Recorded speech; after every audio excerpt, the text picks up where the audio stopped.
j'espère que yéen a ngi ñuy dégg j'espère que lépp leer na bu fekkee am ngeen problème mu dégg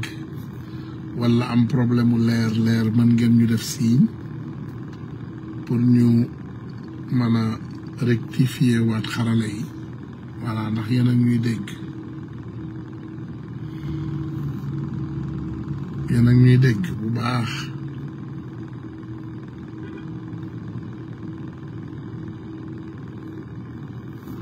yéen a ngi ñuy dégg ndax mi ngi leer kooku sama waaji la lumière ziar naa la lumière maa ngi lay gis foofu pourtant nag tuuti ma def la signe sànq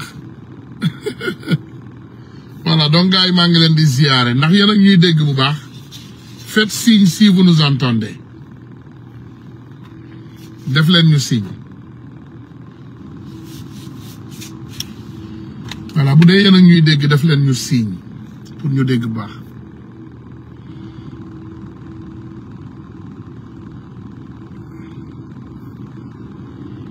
yéen ak ñuy dégg ok c'est bon voilà ci TikTok bi nee nañu c'est bon ci Facebook bi yéen ak ñuy dégg voilà TikTok bi nee nañu c'est bon donc Facebook vous nous entendez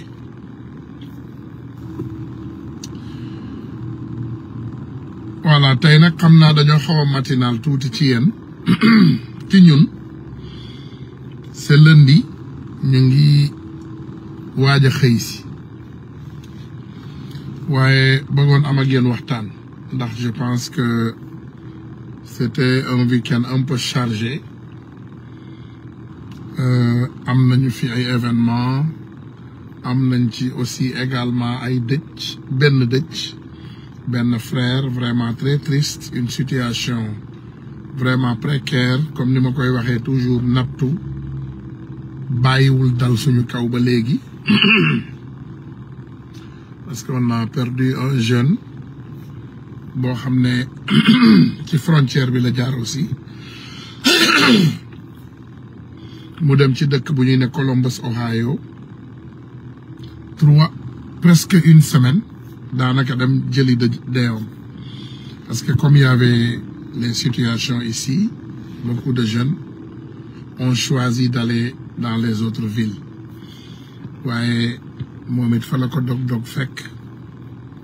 yàlla mi ñu moom jëlaat ko donc ñu ngi koy jaale ay waajuram def naa ko d'ailleurs fii page bi am na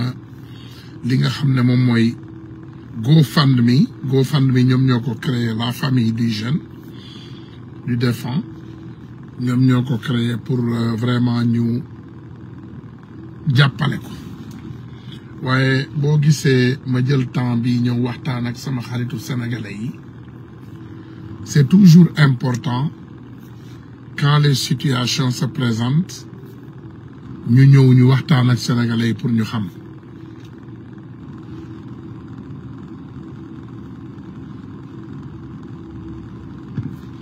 et je pense que li ñu gis fan yii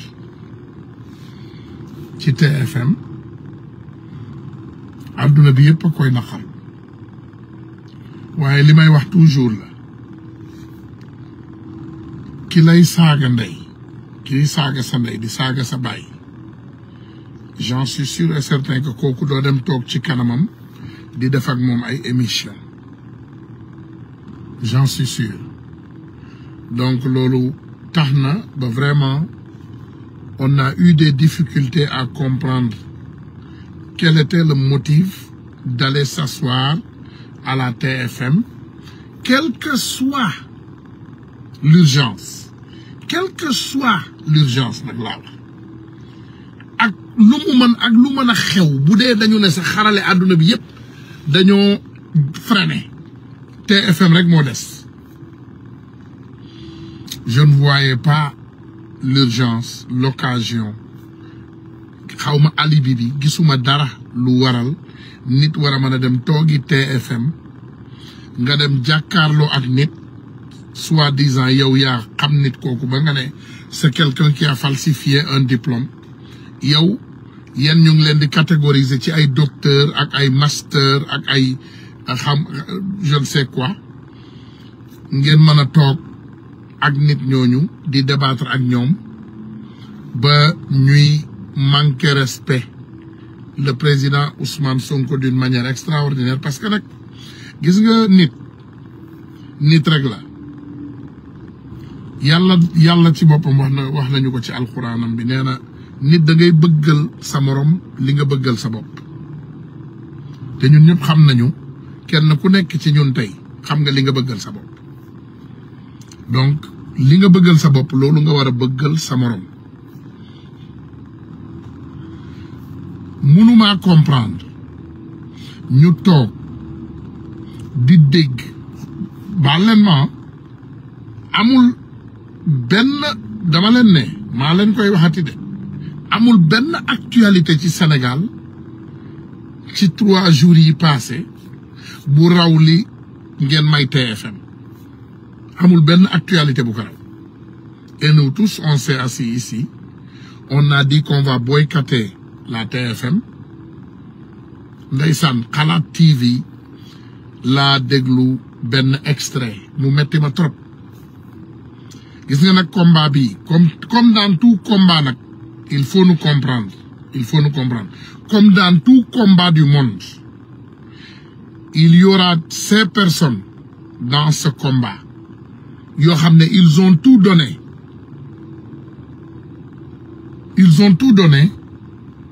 et bu leen yàlla jàppalewul ils vont tout perdre loolu bari na ci parce que damay seetaan Xalaat TV ma déglu extrait bu ndaw rek extrait bi c'est basé sur duñ leen jox ay publicité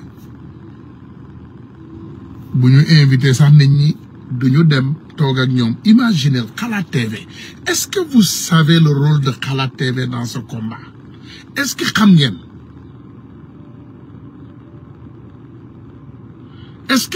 Xalaat TV lan la def ci combat bi ñun xam nañu ko nous on le sait Xalaat TV ñun xam nañu lu ñu def ci combat bi on le sait est-ce que xam ngeen niveau Xalaat TV Sénégal est-ce que xam ngeen Xalaat TV doole bi mu am fi mu toll ci Sénégal Xalaat TV mooy dem tey ba créer télévision di inviter ay nit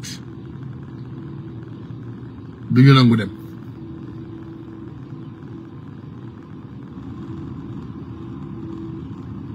moi je ne peux pas comprendre naka ngay mën a toogee avec quelqu'un que toi yéen a affirmé ñun sénégalais yi même les bébés du Sénégal ñëpp koo waxal rek ñu ne la dafa falsifier bague vous savez ma déglu sax ndeysaan des personnes qui ont bien dit que son papa était un grand politicien temps où Idrissa Seck xam naa bi ñu jëlee nguur gi Ablaye Wade bi mu jëlee nguur gi def Idrissa Seck premier ministre donc son papa a instruit son enfant pour mu fexe lijjanti bac lijjanti diplôme bi gaaw bu ko lijjantee mu indi comme ça ñu mun ko jox benn liggéey bu kawe loolu yëpp dégg nañ ko ci loolu yëpp ñu dajale ko on nous dit on nous donne des alibis comme quoi que Amadou Ba li mu def c'est très bien voilà il fallait que mu dem foofu mu débattre voilà il a bien battu le gars ok allez regarder les télévisions du Sénégal et les réseaux du Sénégal ndax loolu ngeen di dégg saaga bi mu saaga Ousmane Sonko ak wax kaddu yi mu ñaaw yi mu yëkkati may ñu mel ni notre frère Karim Gueye que vraiment que j'ai estimé dans ma vie que j'ai beaucoup investi dans la santé de cette personne bëgguma sax di jëf di wax ndax nee nañu loxo ndeyjoor li muy def loxo càmmoñ sax waru ko yëg ñun amul lu ñu defalul Abdou Karim Gueye ci àdduna pour mu am santé fay nañu sax ay paasam mu dem ci ay dëkk fayal ko fa ay hôtel mu toog pour mu faju mu wér ñu dégg kooku yëkkati ay kaddu di ko teg ci deru Ousmane Sonko on n'a pas pu comprendre man mënuma comprendre bi ma déggee ñuy jël déglu leen ce qu'il vous dit et c'est des informations là mais jàll na pour ñoom des informations boo xam ne da ngay toog suba ba guddi jot naan waaw Ousmane Sonko prostitué la def lii prostitué la def lale donc ils ne sont même ñu ngi alimenter suñu xel yi mais vous savez man bëgguma sax la nga xam ne parce que en fait on a dû avoir dafa am taxawaay bu ñu amoon pour am benn mbir bu ñu soxla woon pour ñu régler ko mais tey man ngaa bind livre ci Youssou Ndour man bëgguma gis nga Youssou Ndour billahi li ñuy accuser Ousmane Sonko nii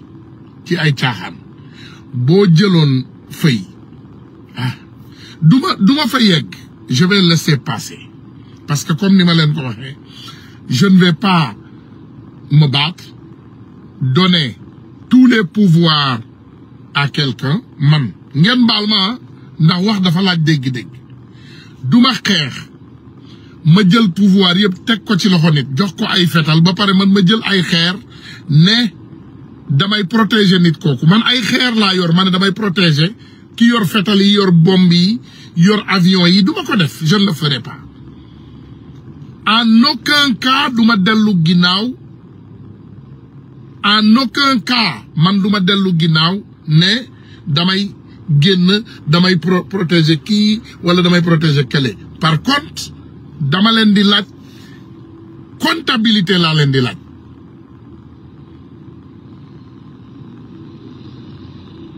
voilà Abdou Karim Gueye dinaa leen wax Abdou Karim Gueye dafa am lu ko tické voilà parce que nag nanu waxante dëgg tu es dans un combat il a combattu de sa manière ndeysaan il a fait ce qu'il pouvait il a essayé tous les avenues gis sax ñuy fal ay nit yu incompétent yu bari ci ay position yu bari donc moom tamit il se pensait important yaakaar ne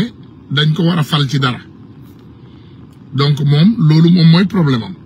mais moi je ne vois pas le niveau man mënuma comprendre man yenn saay est-ce que jàng yenn saay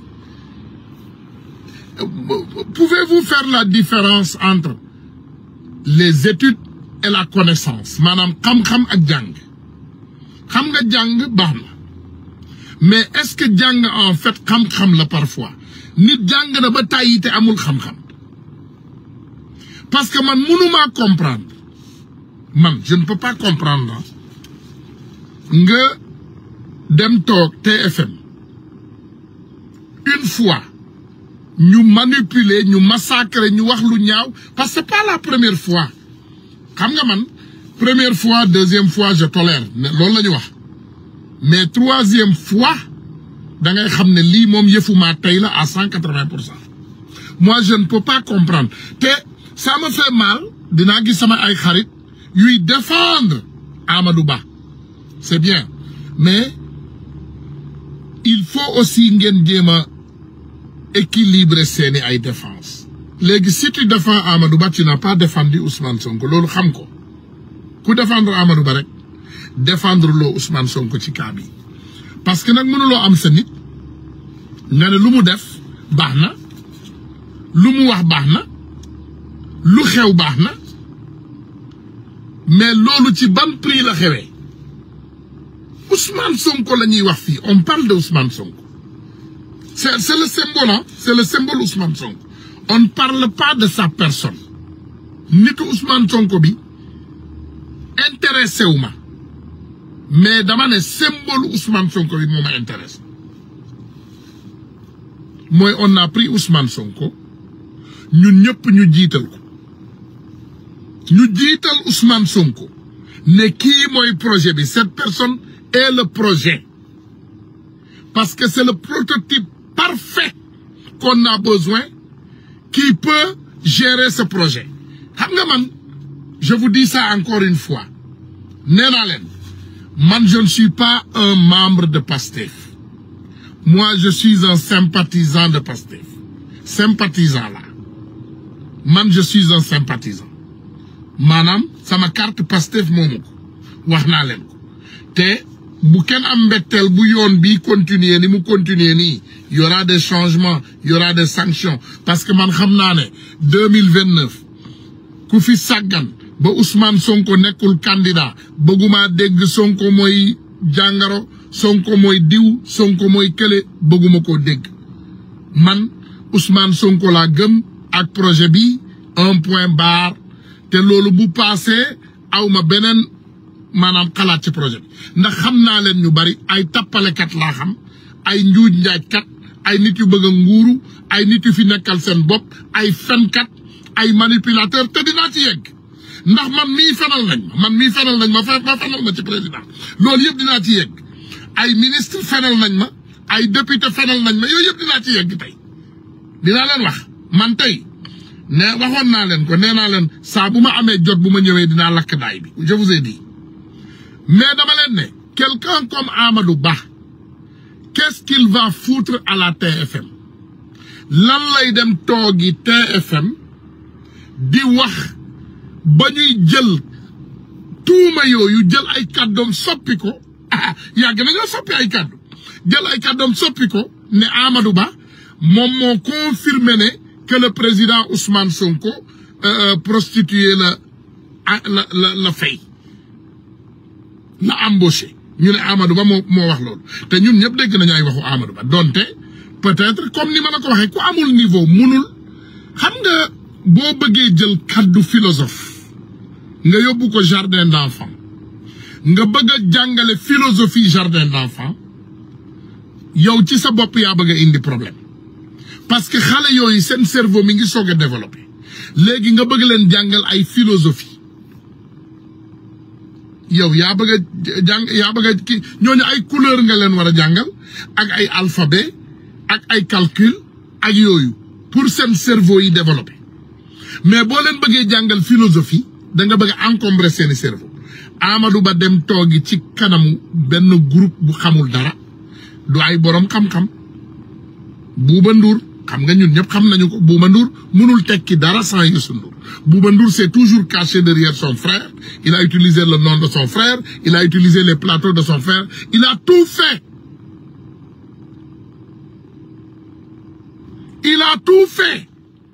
pour yàq Bouba Ndour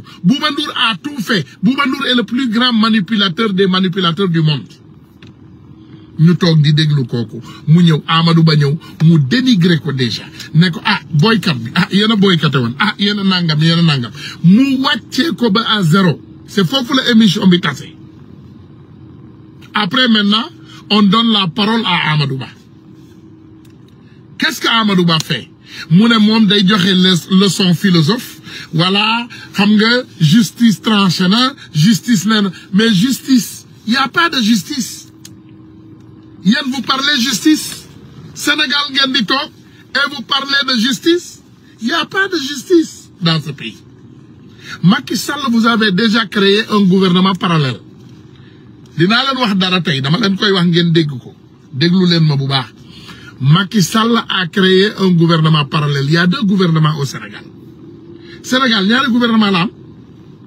il y a toujours le gouvernement de Macky Sall et il y a le nouveau gouvernement c'est parallèle il y a deux gouvernements au Sénégal ñaari gouvernement moo am Sénégal le gouvernement actuel et le gouvernement parallèle de Macky Sall ba léegi nitu Macky Sall yooyu ñoo nekk ci place yu stratégique yi malheureusement pour nous nitu Macky Sall yooyu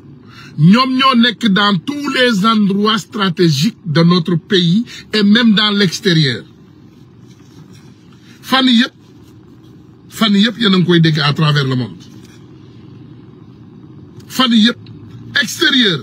ñi ñu fa tabb ay nitu Macky Sall lañu biir réew mi ñi ñu fa tabb 80% nee naa leen man mënumaa comprendre dara ñun ñoo yor nguur bu ma nee ñun c'est nous qui sommes combattus et on a gagné ñun ñoo gagné benn élection ñun ñoo def loolu n'est-ce pas ñun naka la ñuy gagné nguur ñu jël li gën a important ci nguur gi ñu koy jox ay nit yoo xam ne c'est pas nos lieutenants. La justice sénégalaise, la police, la gendarmerie sénégalaise, ak yenen. Xam nga ñun, on a un problème très sérieux. On a un problème sérieux, hein? Et on a un problème très sérieux et on a beaucoup de problèmes. Man buma len waxé ñun suñuy problème daf ñu dépasser xamuñu fu ñuy tek suñu tank fi mu né ni. Koulouna. Vous savez Koulouna? Xam ngeen ne ñun les Koulouna, les plus grands Koulouna sont parmi le pouvoir. Ñi gëna mag ci Koulouna ñu ngi parmi ce pouvoir. Et wallahi rusna ko wax.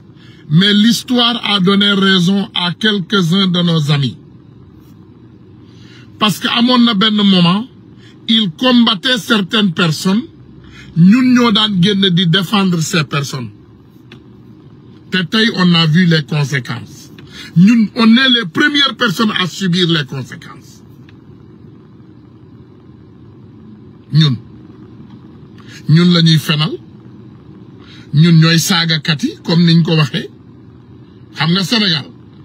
bu leen neexee il te prend, il te donne des titres. Nous on est les insulteurs de la République.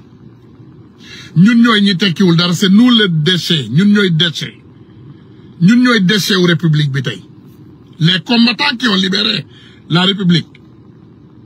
Ñun ñooy les déchets de la République. C'est nous.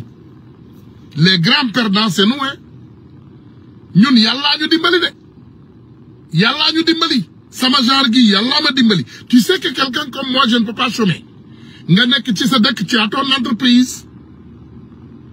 Nga yor sa entreprise ba pare ngay defal consultation ay société. Loolu moo la ci génne. On a beaucoup de connaissances à travers le monde. Moo tax duñu torox. Mais suñu toppoon lii fi nekk nii wallahi naqar dinañu rey. Parce que je peux vous dire que parfois da ngay toog billahi au nom de mon père parfois damay toog du ma nelaw. Man j'ai sacrifié 10 ans de ma vie pour libérer un pays et le donner à des personnes honnêtes ku mel ni le président Ousmane Sonko, et il est entouré par des personnes malhonnêtes. Man naka laay mën a nettalee lii nit ñi nga xam ne ñoom laa jàkkaarloo woon di xeex ñu naan ma faites attention Ousmane moytul, tu es en train de sacrifier ta vie Ousmane moytul, yaa ngi dugg ci loo xamul Ousmane moytu leen, yaa ngi sacrifier Ousmane. Ma ne leen non, li ñu gëm moom la ñuy xeexal nii te moom la ñuy continuer xeexal ba yàlla dimbali ñu libérer réew mi et on l'a libéré. Lan moo ci juddu ay Koulouna ci suñu biir ñun ay comédien moo ci juddu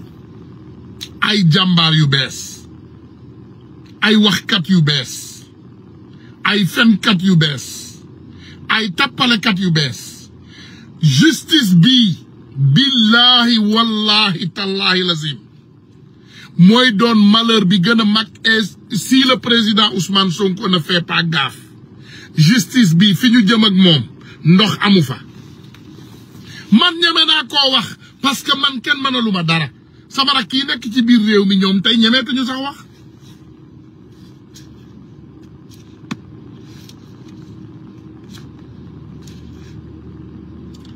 Mais est-ce que ñun dégluñu woon kan ban nit moo fi mën a toog tey mu ne moom dégluwul woon Amadou Ba muy wax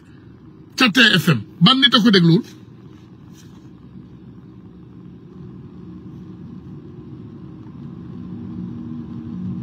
dama ne ban nit moo dégluwul Amadou Ba muy wax? ban nit moo tëx? ñun ban nit ci yéen moo tëx moo dégluwul Amadou Ba? Vous pouvez attacher tous les réseaux na sama xarit yi nag sama rakk yi bari nañu ndeysaan, parce que man nee naa leen Pastef laa gën a bari famille tey ci Sénégal que yeneen parti yi. Parce que Pastef ñëpp samay rakk lañu, ñii samay rakk, ñii samay mag, ñii samay xarit, ñii samay am di jàmm, te ñëpp ma jox cër. Seetlu naa loolu, ñëpp ci Pastef ñi ma xam dañ ma jox cër. li américain di wax is something I don't take for granted maanaam du loo xam ne dama koy jël saa bàyyi ci xel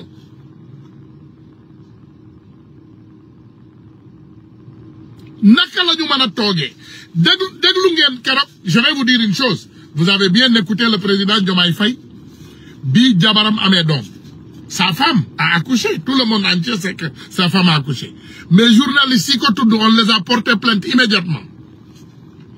journalistes yi tudd jabaru président Diomaye am doom dañ leen porté plainte immédiatement ñu sanctionné leen ah mais maintenant on peut aller dans les plateaux insulter la maman de Ousmane Sonko insulter Ousmane Sonko mais xam ngeen est-ce que xam ngeen mettit bu nekk ci ay doom di seetaan ñuy wax seen papa ñaawteef bi gën a bon ci àddina ay soxna di seetaan presque tas nañu kër jàmbur bi on a tout fait du mal à cet homme man nee naa leen man je suis pas là pour défendre une personne man ñëwuma fi pour défendre je ne suis pas là pour défendre je dis la vérité dëgg rek la yàlla bëgg damay wax dëgg rek te yàlla tax xaaruma ci leneen ñaari salaamaaleykum gis nga bu ma paree nii damay naan sama café dem liggéey au bureau je prends ma moto et je suis dans mon bureau ma dem liggéey ay dollars yoo xam ne benn gouvernement àdduna bi mënuma koo jox sama ñàkku bopp rek moo ma ko mën a jox mais je vais dire la vérité Pastef mi ngi ci guddi gu bër setagul maa leen wax lii te samay kàddu ah daanul fanaan àll de dana fa yendu nag mais daanul fanaan àll parce que dans nos ministères on a de l'incompétence et de selfishness mooy de l'égoïsme ay yenn ministre yu tàng xol bari nañ fa yoo xam ne dañu rancunier dañuy gaar wàlle dañuy tappale lépp a ngi ci biir népotisme bi ñu doon bañ sax am nañ ko ci suñu biir am nañu ay ministre yu falu jël seen doom teg seen wet léegi lépp loo bëgg ci république bi sax ndeysaan ci seen doom yi ngay jaar on a toute cette méchanceté dans ce pays ba léegi nag ñu ngi dem toogi ci ay plateau télé di attaquer le leader du Pastef c'est Ousmane Sonko gars yi wàjji yëpp ils veulent affaiblir Ousmane Sonko dinaa leen ko wax de yàlla deal ngeen jéggal ma yàlla deal kan moo am intérêt ci Ousmane Sonko bañ a falu kan moo am intérêt ci Ousmane Sonko bañ a falu kan moo ci am intérêt c'est le gouvernement de Macky Sall kan moo leen di dimbali dama ne kan moo am intérêt pour Ousmane Sonko bañ a falu président Sénégal kan moo ci am intérêt kan mooy xeex Ousmane Sonko on a des juges corrompus ma wax leen ko léegi on a des juges corrompus on a des ministres corrompus dama leen koy wax neexul a dégg on a des ministres yoo xam ne seen loxo dafa takk am na lu ñu leen xamal moo tax ngeen gis yenn doxalin yi ci justice bi mënta jub justice bi am na problème justice bi dafa feebar justice bi dafa lafañ justice bi ku wax mënaluñ la dara sax xoolal ci Sénégal rek la lii am je vais donner l'exemple bugguma ko di joxe mais je vais donner l'exemple il y a une fille Rox yéen ñëpp yéen a ngi koy déglu ci réseaux sociaux yi ci TikTok bi Rox yéen a ngi déglu Rox ci réseaux sociaux yi Rox rakkam Rox daf leen koy rokkos di xeex ak ñoom di xuloo di defanteeg waa APR qu'est-ce qu'ils ont fait ils ont activé la même justice les mêmes personnes les mêmes juges les mêmes hommes de tenue ñu chargé dossier gañ siri ci ay fen chargé dossier jël doomu jàmbur tëj ko ci biir kaso koo xam ne xamul dara ci réseau xamul maanaam laalul jegewul xamul dara maanaam amul sax alibi boo xam ne mën nga koo toppee doomu jàmbur boobu li tax ma jël nit kooku exemple c'est pour vous dire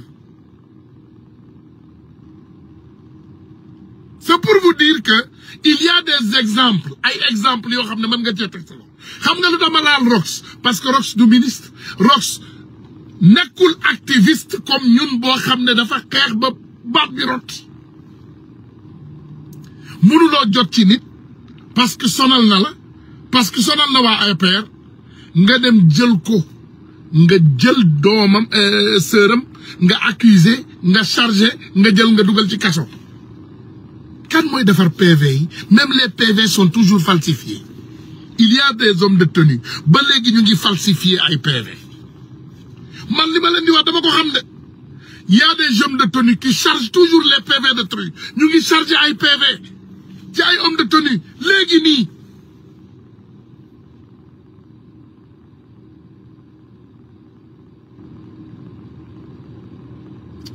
le président Bassirou Diomaye Diakhar Faye à la dernière signature. D'ailleurs, damay wax lolu parce que dafa am lo xamné dama koy sédé fi tay. Ici en Amérique,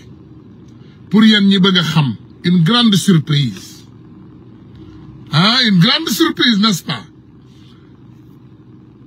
J'ai amené 2 CV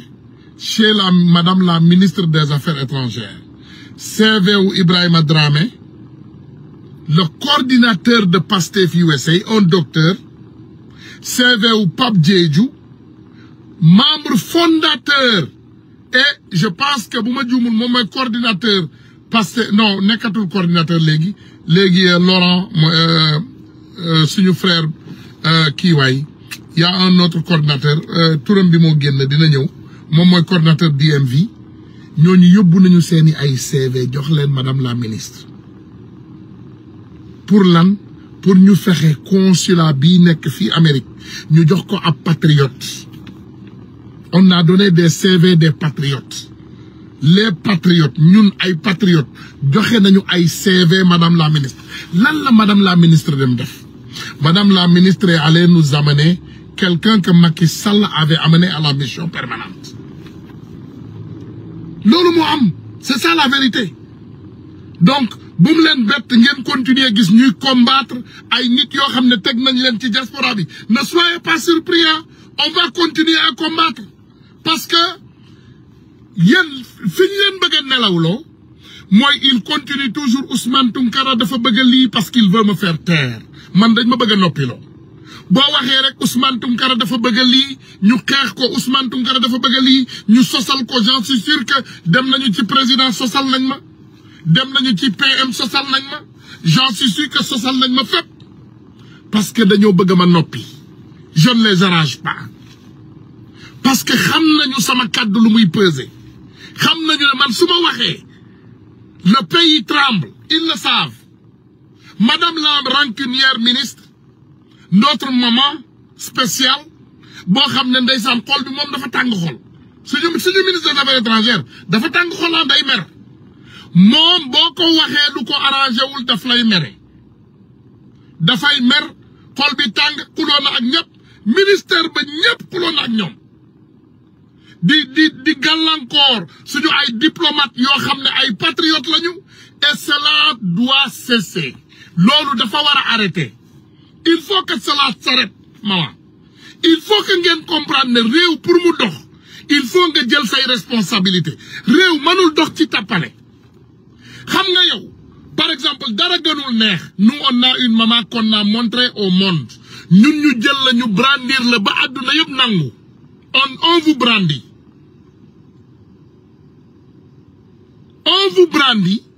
on vous met sur l'étoile. Maintenant qu'est-ce que vous faites? À votre arrivée yeen li ngeen di ñëk xalaat moy jël sen njabot tek sen wet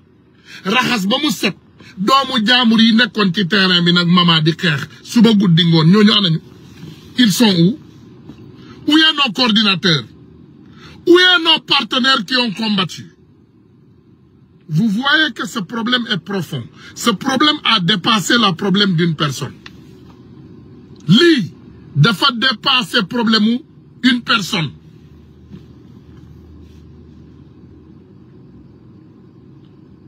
Yéen naka ngeen mën a toogee ñu nekk ci ab réew di xeex pour jële fi ay bandi yàlla dimbali ñu jële fi bandi yi yow nga ñëw toog ñu yaakaar ne lépp set na et pourtant quand maman vous avez besoin des communications amu leen woon problème pour ñëw toog ci suñu saal yi di laaj suñu ay xalaat suñu ay idée amuñu woon problème pour jàpp seeni ay loxo dugal leen ci société bi parler aux gens vous donner le temps de parole amuñu woon problème boobu pourquoi bu leen yàlla dimbale ba ñu jox leen tout ce que nous avons tous nos leviers ngeen jël levier yooyu ngeen jariñoo ko ngeen def ko jariñu bopp le président Ousmane Sonko a tout donné il vous a nommé dans des postes que vous ne méritez même pas loolu ma wax leen ko Ousmane yi mu nommé ci ay postes am na ñu bari ñu mu nommé ci ay postes mérité wu leen ko ndax man koo war a yóbbu ci munu ginaar wala nga def ko sàmmkatu nag kooku boo ko joxee am ministère xam nga ne boobu ya day doj parce que xamatul fu muy teg tànkam tàng xol nu mu mën a nekkee diplomate nit ku tàgg xol nit koo xam ne loo ko wax mu mer moom boo ko nee lii ngeen def ni jubul sax day mer gaar wàlle boo leen toogee ci ay télé ngeen di gaar wàlle seeni ay morom ça c'est de loolu c'est de la bassesse naka la ñuy toogee ci état la ñu wax on dit un état dañu jël état ak tous ses leviers ñu dox nit ñu ne leen doxal leen le président Ousmane Sonko mënul lépp il ne peut pas être partout ngeen defe ne neex na Ousmane Sonko mu génn en tant que premier ministre il communique lui-même pour se protéger il vous lance des alertes Ousmane ay alertes la ñuy lancer ni ndenkaane lay def nii de dama leen koy wax daf ñuy dénk boppam pour bu ñu bàyyi justice manipulatrice bi sacrifier ko justice bi du mës a trancher en faveur de Ousmane Sonko justice bii fi nekk nii boo leen ko indi woon 20 fois du trancher en faveur de Ousmane Sonko da ngeen bëgg a dégg dëgg ubbi leen du ay dossier ngeen teg sur la table ngeen xool la manipulation va continuer cette manipulation tant que changé wu leen justice bi tant que dindi wu leen ko fi indi justice bu équitable justice bu dëggu justice bu sénégalais yi gëm ça ne marchera pas parce que ay tappalekat lañ fi yor ginnaaw le président Ousmane Sonko man je vous dis moi Ousmane Sonko kooku mooy sama idole politique Ousmane Sonko rek laa xam ne ci Sénégal wallahi mënumaa nekk contre moom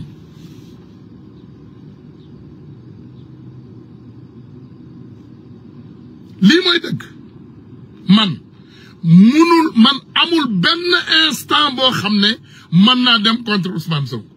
li nit ñi comprendre au contraire ñu bari dañuy ñëw gars yi dégg nañu yaa ngi attaqué wala leen bàyyi leen seen tappale yi man attaqué wu ma Sonko de li wër Sonko laa attaqué man du ma attaqué Sonko parce que Sonko kenn mënu koo attaqué c'est un ange man du ma attaqué Sonko kenn mënu koo attaqué parce que dinaa leen wax Sonko mooy nit koo xam ne donte man nga fenal nit ci moom dama leen di wax li tax ma leen di wax lii dinaa ci yegg parce que man mii amul fen buñ ma fenalul Sonko man nga dem fenal nit ci moom du sanctionner nit ki nga fenal mais dina bàyyi xel nag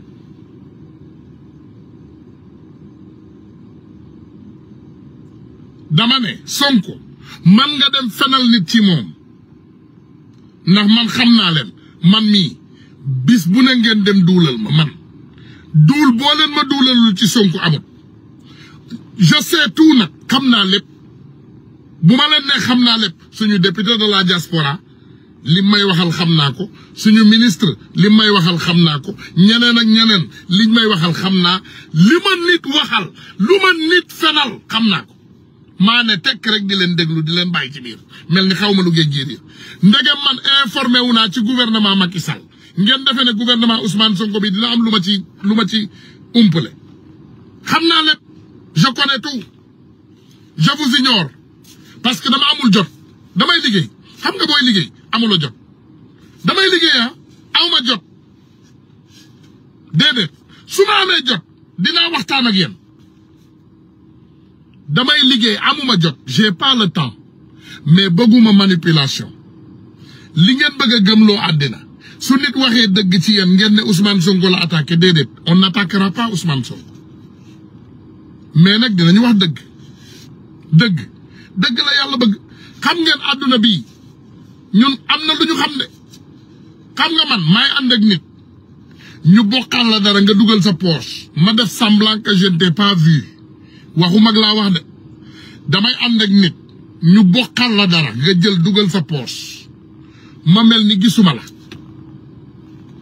te wallahi gis naa la te wallahi som bi sax dama koy xam je connais beaucoup de choses li ma xam dafa bari mais le président Ousmane Sonko ñun dañu am devoir pour protéger ko parce que les koulouna sont toujours là wax naa leen ko koulouna yi ñoo fi nekk ba léegi koulouna yi mu ne elle dit qu'elle va mettre loolu ay tappale la bàyyi leen elle dit qu'elle va mettre xam nga dama leen di laaj dara xam nga man am na à un moment donné quand j'ai appris dama apprendre que on dit que c'est les diplomates qu'ils vont mettre dans les postes diplomatiques. C'est quelque chose que je n'ai pas compris un peu, mais je me disais que c'est les diplomates qui ont été mis au frigo. Déglu leen ma encore. Moi, je pensais que c'est les diplomates qui ont été mis au frigo au moment de Macky Sall. Ñooñu lañu bëgg a jëlaat ñu teg leen aux places stratégiques, les patriotes. Déglu leen ma parce que je vais vous dire gis ngeen Pape Mada Ndour prenez ce nom Pape Mada Ndour Pape Mada Ndour kooku moo nekkoon chef de cabinet président de la République mooy le fameux Pape Mada Ndour bi ñu dàq noonu Pape Mada Ndour c'est un patriote Pape Mada Ndour c'est un patriote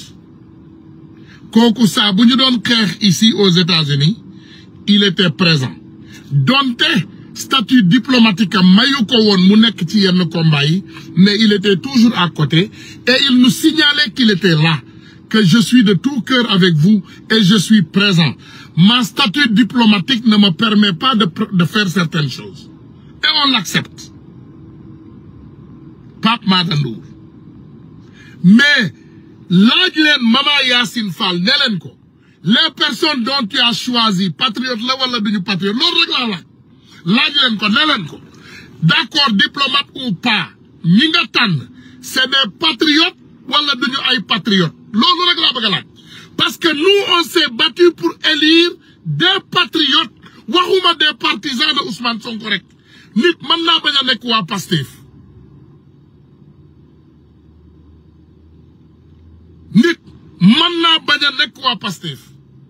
mais comment se fait-il que yéen guerre bi yëpp c'est contre les sympathisants du Pastef Akhenaton avait déposé pour être député de la diaspora France est-ce que xam nga ne son dossier ce n'était même pas parmi les dossiers dossier am yóbbuwuñu ko sax moi tonton Djibi Gueye est venu ici aux États-Unis xam naa nag peut-être test la woon on a discuté on était ensemble j'ai tout fait nag parce que man loolu mooy sama responsabilité il me dit il faut yow nga wax ma lan nga bëgg ma ne ko man bëgguma dara je vous répète pour Sénégal dégg ma je dis man Ousmane Tounkara je veux rien et j'ai continué boobu posture là ma sa continuer je veux rien wañaar loxo wax j'ai pris un dossier de la coordinatrice de 1 Million Marche ma ne ko yóbbul ma bii ci candidature député yi députation mu nekk candidat comme ñëpp ce dossier n'a jamais vu les lumières il faut ngeen bàyyi xel ne ñi xeex ci combat bi yëpp duñu waa Pastef il y a aussi les sympathisants et ce que je vois ramper di ngeen ne waa ji waxoon nañu ko de bari naa wax de mais moi je suis indépendant man manal naa sama bopp keneen ak keneen manal na boppam bàyyi leen loolu xel combattre les personnes qui ont combattu avec vous erreur technique parce que man wax naa leen ko ma waxaat leen ko c'est une erreur technique allez demander à nos ministres ne leen ko ñii ngeen di tànn est-ce que ay patriotes lañu parce que c'est des personnes de Macky Sall que vous nous donnez man mënuma comprendre nit mu ne man duma lekk kànje donc duma lekk suppu kànje mais je vais manger le suluxu dans le suluxu y a du kànje aussi sulux maafe la bu ñu def kànje maafe kànje moo tudd sulux donc ku du lekk kànje du lekk suluxu c'est ça la vérité. Donc dites ça à nos dirigeants ne leen ku du lekk supp kànja ku du lekk kànja du lekk suluxu. On ne peut pas être dans un pays vouloir une chose et son contraire. Mënuñoo xeex ñu ne ñun dañoo xeex de pour am pouvoir yàlla jox ñu pouvoir ñu am pouvoir ba léegi ñuy saaga Ousmane Sonko ba léegi ñuy traiter Ousmane Sonko de tous les noms de chat ba léegi suñu réew mi mel ni amul justice loolu moo am Sénégal. Sénégal y a pas de justice. Sénégal amul justice ku ko waxul waxoo dëgg ku ne Sénégal am na justice da nga wax lu la neex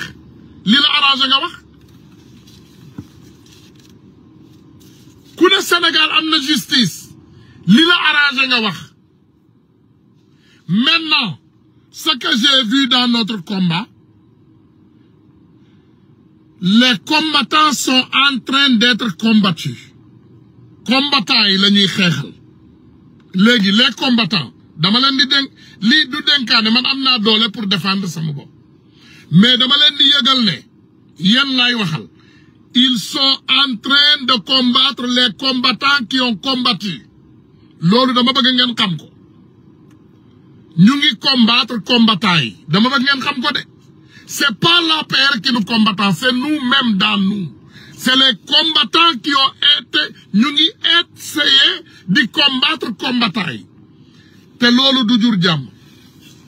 Nous on va vous défendre de on va se défendre de ku yaakaar ne man ngaa wax say waxu tappale ba fi noppiloo Ousmane Tounkara wala noppil waaw il doit pas parler waaw dafa bëgg poste waaw dafa bëgg place waaw moo tax non ça va pas marcher. Ce que Macky Sall nous faisait avec ses koulouna loolu mooy c'est ça le niveau. C'est ce que Macky Sall nous faisait. Lii xew nii lii la ñu Macky Sall doon def lii la ñu Macky Sall doon wax nitu Macky Sall lii la ñu doon def lii la ñu Macky Sall doon def. Quand on combattait Macky Sall il venait nous manipuler pour dire que non voilà dañoo bëgg ku leen jox lii voilà dañoo bëgg lii voilà duma ko def non c'est ce qu'il faisait au temps de Macky Sall. Lii moo daan xew lii moo daan xew lii ngeen bëgg a xewalaat on va combattre de wallahi billahi tallahi dinañu xeex ñun dinañu xeex ba géej gi fer. Je vous ai dit que jàpp leen ne doom rek lañu moo juddoogum doom ji demagul jardin d'enfants demagul CI CP C1 C2 6e 5e 4e 3e seconde première terminale ba pare am bac dem université doom ji yeggagul foofu te bu demee université aussi dañ koy gunge ba mu pare université ba jël fonction. Donc sachez que il me reste toujours au moins 14 ans à combattre. J'ai combattu pendant 10 ans mais des na 14 ans 14 ans yi bu yeggee nag incha allah bu ma ko yàlla mayee ma fekkee ko te wér dinaa wekki sama jaget bu boobaa ma retraité ci combat à 74 ans. Non du yegg 74 ans 66 ans parce que j'ai 52 ans. Dans 14 ans j'aurai 66 ans. Mooy sama xarit Idi retraite politique. Je faisais ma retraite à 66 ans. J'ai 14 ans à accompagner ce pouvoir. 14 ans laa wax 14 ans moo ma dese ci xeex. Donc dama ne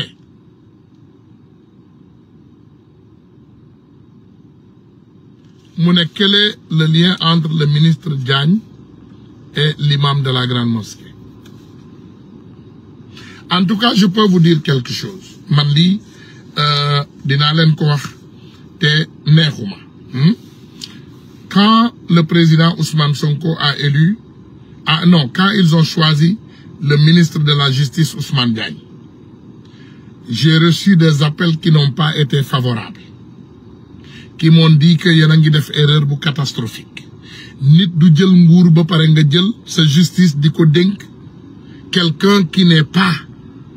parmi vous. Lii man naa leen ko wax ñu wax ma yeneen kàddu yu garaaw a garaaw waaye yooyu dama koy dencal sama bopp ndax nee nañu say bal yëpp doo ko génnee fi mu tel nii tey li ma leen wax nii lancement la rek lii lancement la le film xam nga man li nit ñi di bëgg ma waxal non quand tu as 14 ans à combattre tu ne fais pas tomber toutes tes bombes atomiques à la première heure déedéet 14 ans moo ma dese je vais retraiter à 66 ans 14 ans moo des à 66 ans laay retraité donc du ma jël samay bombe atomique yëpp di ko sànni mais je vous dirai une chose protéger le président Ousmane Sonko c'est protéger le projet loolu mën naa leen ko wax am na ñu bari jaay nañ seen ngor dinaa leen wax dara de loolu ma wax leen ko ma dolli leen ko gouvernement bii li xam nga Ousmane le président Ousmane il ne peut pas tout savoir ay recommandation rek ci am sama xarit sama doom waaw joojël sama xarit bi xale bu jigéen bi xale bu baax la de mën naa leen ko ay chef de protocole yu kawe yoo xam ne ay ministre ñoo recommandé seen yeneen xarit ministre ñu jël leen yooyoo fi am jëlal sama yow doo diw sama xale bu baax la de jël ko wala sama doom ma teg ko sama wet yooyoo fi am et cela doit cesser ñun combattre ñu pour jox benn famille wala ay famille ay noori maanaam loo leen jariñoo bàyyi Sénégal mu daanu Ousmane Sonko wax leen ma ban membre de famille moo nekk ci gouvernement bi dites-moi amul fen yooyu ngeen daan dégg xaw ma waa ji ngoom ñu naan nijaayam non Ousmane ne prend pas ses membres de famille il ne croit pas au népotisme Ousmane gëmul loolu mais mën naa leen ne tey ñun suñu ministre des affaires étrangères doomam moo yor tourisme ma wax leen ko nag doomam elle n'est pas seulement DG mais mooy gérer tourisme parce que nous on a des dossiers de tourisme te lépp loo bëgg a def Sénégal dañ leen nga jaar ci doom jooju est-ce que vous pouvez croire en ça ñoo xam ne tey bi nit ñi di combattre seen doom yi ñu ngi lem seeni tànk peut-être ils vont seulement envoyer un message sur Facebook on est de tout cœur avec vous looloo xew c'est ça la vérité loolu rek a xew amul beneen dëgg bu raw loolu xam nga nit day maslaha ne pat mel ni xamul waaye day xam on ne peut pas accepter ñun mënuñoo nangu ñu toog ñëw xeex libérer ab réew jox ko benn groupe nit ils font ce qu'ils veulent ñoom ñooy buum di buumi fuck that no ñun duñu nangu loolu jamais ñun bu ñu xeexee c'est pour protéger ce pays bëgguñu ngeen jël ay kuluna di ñu ko indil jamais on n'accepteront pas duñ ko nangu pourquoi yéen ngeen yaakaar ne nous on doit rester ici yéen ngeen nekk seen ay rancunier def benn bloc nit ki waaw jëlal sama xarit bi waay xale yi ana xale yi xeex où sont les gens qui se sont battus pour ce projet ana ñu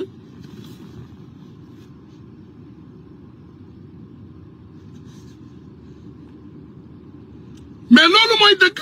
man dama yor ay dossiers j'ai des dossiers qui me font honte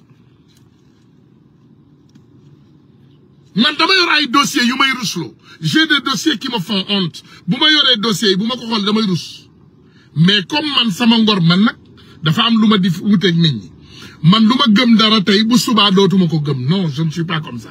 ndeysaan man dafa mel ni man sama diine l'islam bi rek l'islam képp laa gis yàlla rek laa gëm ak yonent bi te dinaa julli ba génn àddina dinaa woor dinaa jaamu yàlla ba génn àddina donc ce projet pour moi c'est une religion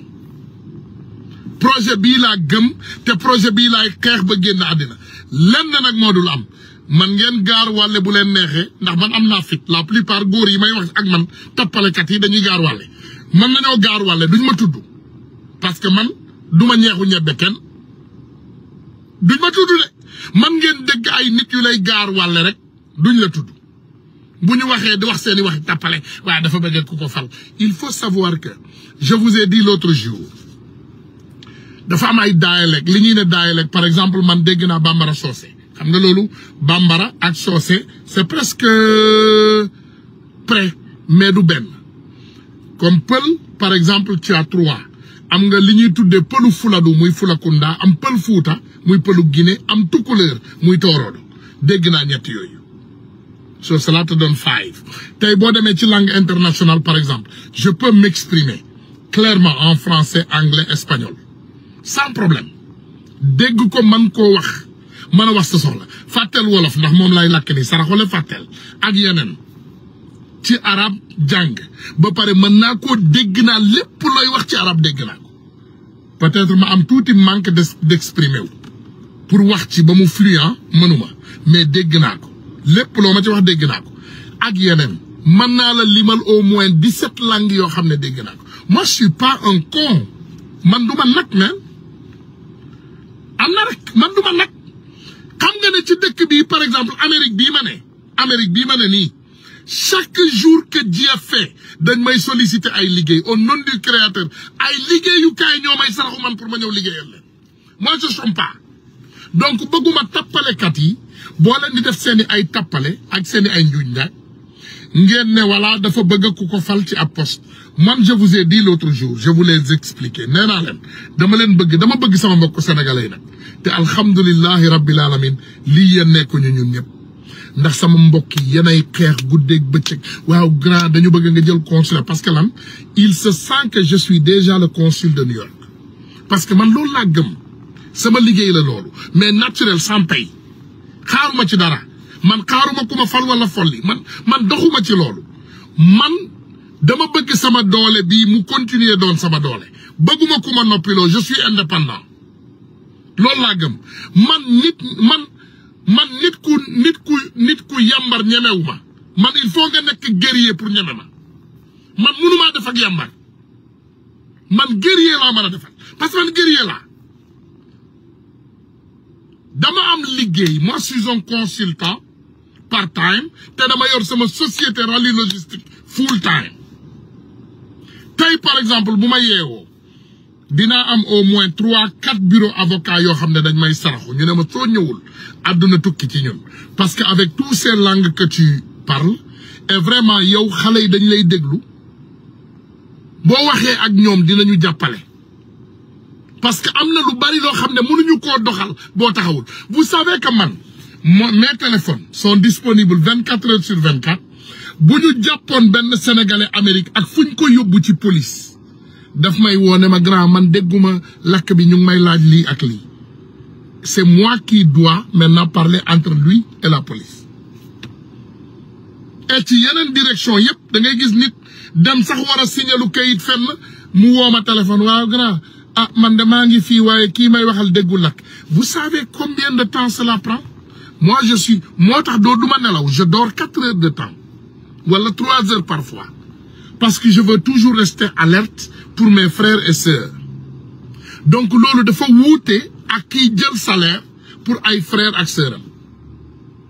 donc dama ne justice sénégalaise dafa lafañ yenn ministères yi dañu incompétent et monsieur le premier ministre prenez vos responsabilités parce que ñii ma gis nii wax naa la ko waxaat je répète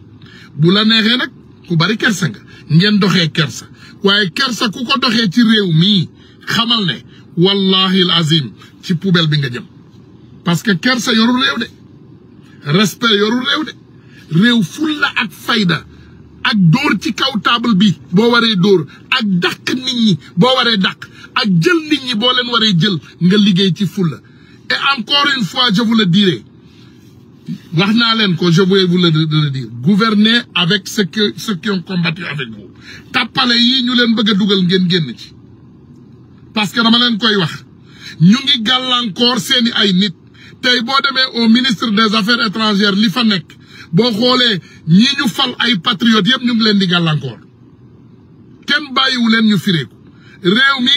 kiñ ko jox mooy le président Bassirou Diomaye Diakhar Faye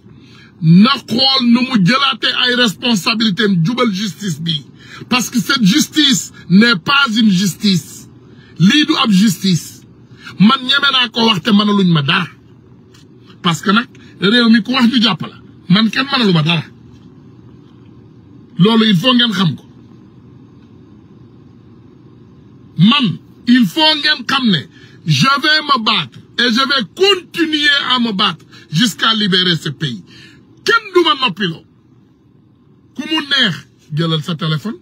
ku mu neexul demal nelaw je m'en fous man yooyu doxuma ci il faut nit ñi xam ne Réumi doxul, ça ne marche pas. Les leviers de la justice ne marchent pas. Xoolal injustice bi ñuy dund. Prends un exemple de Khalifa Rappeur. Khalifa Rappeur liñ ko toppee moom la ñu toppee journaliste bii ñu atte le cas te mu bari ci ay morom. Vous pensez qu'avec ça dinañu yegg fi ñu bëgg a dem? D'accord, mais je peux vous dire que il faut ñu jël suñu ay responsabilités. Waaw ku wax ñu jàpp la ñuy jàppaate du Ousmane Sonko du jàppe, président Diomaye du jàppe, la justice est tordue. Waaye APR ñoo fi nekk ba léegi. C'est les koulouna qui sont là toujours. dagg leen parti bi ma xam ne rek dama ne ku wax ñu jàpp la dagg leen boobu, mais c'est les koulouna qui sont là toujours, qui sont dans la justice. Kan moo jàpp Gagne Siri, kan moo jàpp Khalifa Rappeur, kan moo jàpp Fatou Kiné Cissé, kan moo fi ne? C'est les mêmes koulouna qui sont là. C'est les mêmes personnes qui sont là à arrêter les gens. C'est le système de Macky Sall. C'est un gouvernement parallèle qui est là. Ñun xeex nañu pour libérer réew mi, mais le gouvernement de Macky Sall est toujours sur place. Où sont les 4000 cadres? C'est une bonne question. Ils sont là. Parmi eux, il y a certains qui sont embauchés, certains qui ne sont pas. Mais ñun nag comme ni ma leen ko waxee duñu ñeexu ñebbe kenn. Nous on va dire la vérité et on va continuer à dire la vérité. Nee naa leen ñun rek boo leen tëjoon Sénégal tëj Sénégal gi yëpp on va vivre. Parce que cela fait 34 ans que man dépendre ma dara Sénégal. 34 ans. Même le petit travail qu'on faisait au Sénégal quand Macky Sall est venu, il l'a bousillé. Dunduñu.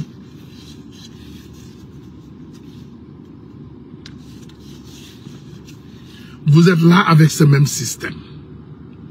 Te système bi tant que jëlewuñu ko fi, wallahi lazim duñu yegg fi ñu jëm. Et je vous le dirai, Sénégal, maa ngi leen koy wax de système bi tant que on a un peu la chance. Xam nga ban chance la ñu yàlla may ndeysaan boo xoolee mooy Sénégal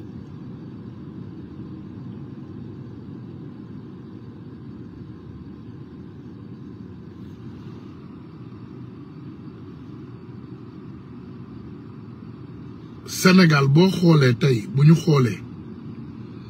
lenn rek benn bénéfice lañ fi am. Xam nga mooy lan mooy amuñu opposition. Voici notre chance. Loolu rek mooy suñu chance.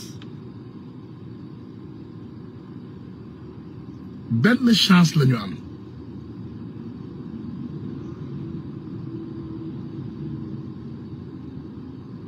Benn chance rek la ñu am. Benn chance mooy amuñu opposition. Voici notre seule chance. Mais nettoyage bi yéex na yéex boo xam ne ñu ngi leen di may chance ñuy dëgër di dëgër bu ñu leen mayee chance nag ba ñu taxaw on aura des problèmes sérieux dans nos mains. Amuñu opposition, on n'a pas d'opposition.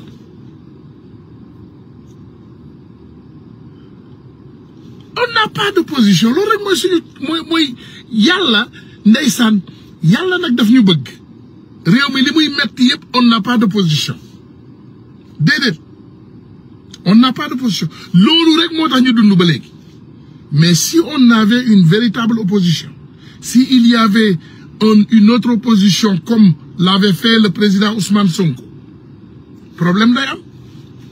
Mais on n'a pas d'opposition. On a Thierno et la tête ovale, on a Bougane le fou, et on a Pape Djibril l'inconscient, et on a Thierno Alassane Sall le malhonnête. Donc gars yi dañuy toog Anta Babacar moom ndeysaan moom bu lekkee ginaar rek day nelaw, moom bu lekkee ginaar naan ndox rek day mandi day nelaw. Loolu rek mooy suñu problème. On n'a pas d'opposition. Mooy suñu bénéfice. Mais suñu amoon opposition bu ndaw rek on serait mort. suñu amone benn opposition bu touti dañuy dé. Donc dama né nañu xar suñu tanku tubey li ma def ni lancement la li lancement. Je vais venir et je vais faire le vrai live. Ça c'est pas un live. Ça c'est le lancement. Li manam ki bi la rek. Manam li ñuy né l'haricot sur le voilà sur le couscous. Haricot bi la rek sur le couscous. Sauce bi ken toggagu ko. Voilà, cere bi ken bombagu ko ba muy ñu koy ñeex. Donc dama né nañu jël suñu ay responsabilités. Le président Ousmane Sonko est à protéger. Ce projet est à protéger. Projet bi ñun ñoo ko mëna protéger. C'est pas protégé parmi ces vautours. Vautours yi nekk ci projet bi ni protéger wuñu ko. Kenn ku ne boppam la fi nekkal li ma leen di wax ay taatu yu rëy ak ay lax yu rëy rek nga fi gis. Voilà, ak ay recommandation sama xarit wala xaaral ministre bi woo ministre ba la jox ko rakam, ministre bi woo ministre ba la jox ko doomam, ministre bi woo ministre ba la jox ko jarbaatam yooyu fi am. Et j'ai le dossier. Xamna dossier yi. Au nom de mon père, j'ai les dossiers. Xamna nit ñi jël ay nit jox leen ay nit. Recommander ay nit ñu jël leen ci ay position yu élevées. Ñun combattre ñu pour li. Vraiment c'est malhonnête. Démaquillage bi exactement moy traîner. Le démaquillage traîne. Les patriotes avant tout, pourquoi vous nous donnez les koulouna? Dem leen ngeen xol dans tous les bureaux.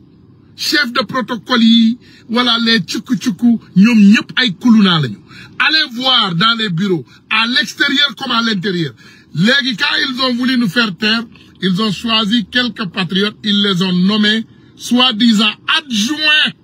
consul nenañu. Consul adjoint lañ leen tuddé. Pas vice, consul adjoint. Pas vice-consul. Consul adjoint, il faut bien écrire le mot. Consul adjoint lañ leen tuddé. Mais duñu abandonné de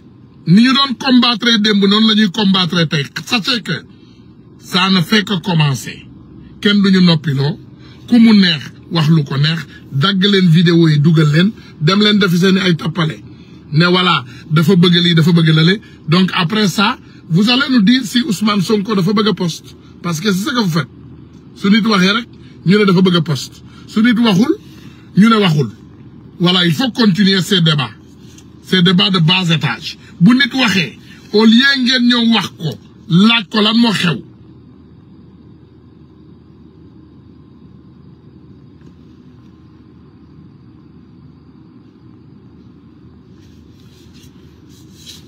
Administration bi doxul. Ça ne va pas. Ça ne va pas. Et ça, il faut continuer. Mais est-ce que vous vous rendez compte dans ces 3 jours, l'Ignotek Ousmane Sonko yep, est-ce qu'il y a un peu 3 jours, est-ce que Degingel l'Ignotek Ousmane Sonko yep? On l'a traité de tous les noms de chats.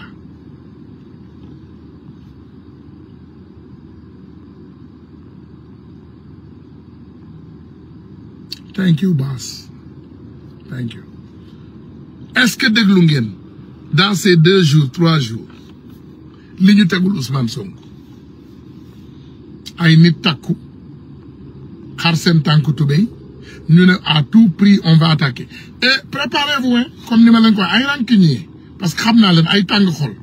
Préparez-vous avec la guerre, mangi xaar, génneuma bombe. Je n'ai fait que lancer des pétards. Papa. Je n'ai pas fait sortir de missiles ni de bombes. Parce que je vous dis que moi je vais toujours parler juste et vrai. Jusqu'à la mort. Parce que Ousmane l'a tout. La seule différence, moi, Tunkara Lassam, Santouma Sonko. Et tous les Ousmane sont pareils. Là, il y a un YouTube Ousmane. Tous les Ousmane sont pareils. Nous de Bob. Nous mat, d'Aidag. Donc, si le ministre de la Justice, mon kaw mom lu mat. Xeyna mom baña japp nit la mat. Mais Ousmane mom luñu mat da fay dag. Et cela me fait vraiment une déception que Mounoumoko Nathalie. Je ne sais pas ce qui se passe, mais je sais que ce qui se passe n'est pas bon. Parce que man, je vais vous dire une chose te clou laa leen di jox nii dégluwaat leen le colonel Cheikh Sarr de la gendarmerie détourné na fi ay millions jàmbur yu bari mu fexe ba Doro Gaye génn réew mi le colonel Cheikh Sarr. Et qu'est-ce qu'ils ont fait? Le ministre de la Justice a activé tous ses leviers pour le libérer en liberté provisoire. Lolu bëgg naa xam pourquoi. Te xam naa man pourquoi. Mais je veux que le peuple sénégalais le demande. Monsieur le ministre de la Justice, lan moo tax nga bàyyi le colonel Cheikh Sarr? Nañ ko laaj. Il faut le demander. Lan moo tax mu bàyyi le colonel Cheikh Sarr? Malhonnêteté bi nekk ci suñu institution yi dafa war a arrêter. Le colonel Cheikh Sarr a été libéré parce que dafa am ay dossiers yu mu xam. Loolu mooy wax ji. Il a des dossiers qu'il connaît. Te dossiers yooyu mu xam moo tax mu libéré ñu libéré ko. Loolu mooy dëgg. Et on est dans la manalen. Monsieur le président Ousmane Sonko et monsieur le président Bassirou Diomaye Diakhar et le premier ministre Ousmane Sonko ay kuluna ñu ngi ci suñu biir te tant que génnewu leen kuluna yooyu ci suñu biir ci jafe-jafe gii la ñuy continuer ci guddi gu bër setagul la ñu nekk gars yi maa ngi sant ñëpp di gërëm ñëpp wa asalaamaaleykum.